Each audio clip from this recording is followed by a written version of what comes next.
Hi friends, welcome to our channel. எல்லோரும் எப்படி இருக்கீங்க? நல்லா இருக்கீங்களா?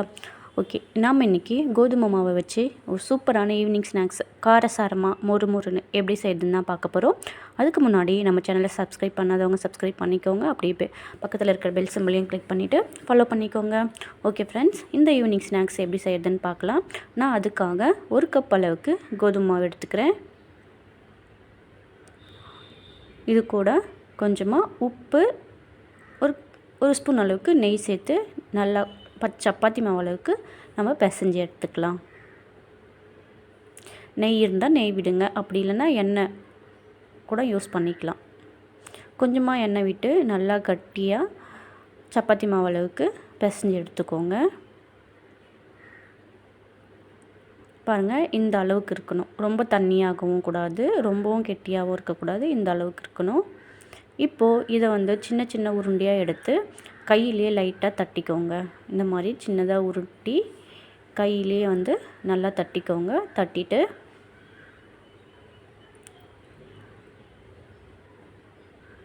இந்த மாதிரி கம்பியால் இருக்கும் இல்லையா, நம்ம வடை செய்யும்போது யூஸ் பண்ணுறதுக்கு கம்பி கரண்டி வச்சுருப்போம் இல்லையா, இதில் இந்த மாதிரி வச்சு உருட்டினிங்கன்னா ஒரு ஷேப் அழகாக வந்துடும். பாருங்கள், இந்த மாதிரி சூப்பராக இருக்குல்ல. ஓகே, இதே மாதிரி எல்லா மாவும் நம்ம உருட்டி எடுத்துக்கலாம். இப்போது எல்லா மாவையும் இந்த மாதிரி உருட்டி எடுத்தாச்சு. இப்போது ஒரு கடாயில் எண்ணெய் சூடு பண்ணிக்கலாம். எண்ணெய் மிதமான சூட்டில் தான் இருக்கணும். ரொம்பவும் காஞ்சிடக்கூடாது. காஞ்சிச்சின்னா தீஞ்சு போயிடும், கருகி போயிடும், உள்ளே வேகாது, மொறுன்னு இருக்காது.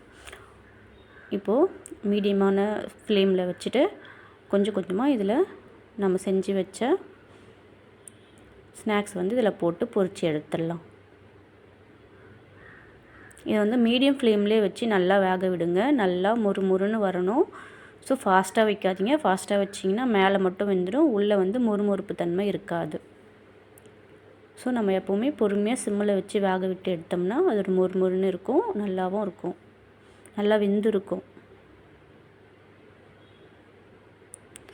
ஓகே, இது அப்படியே வேகட்டும், சிம்மிலே வேகட்டும்.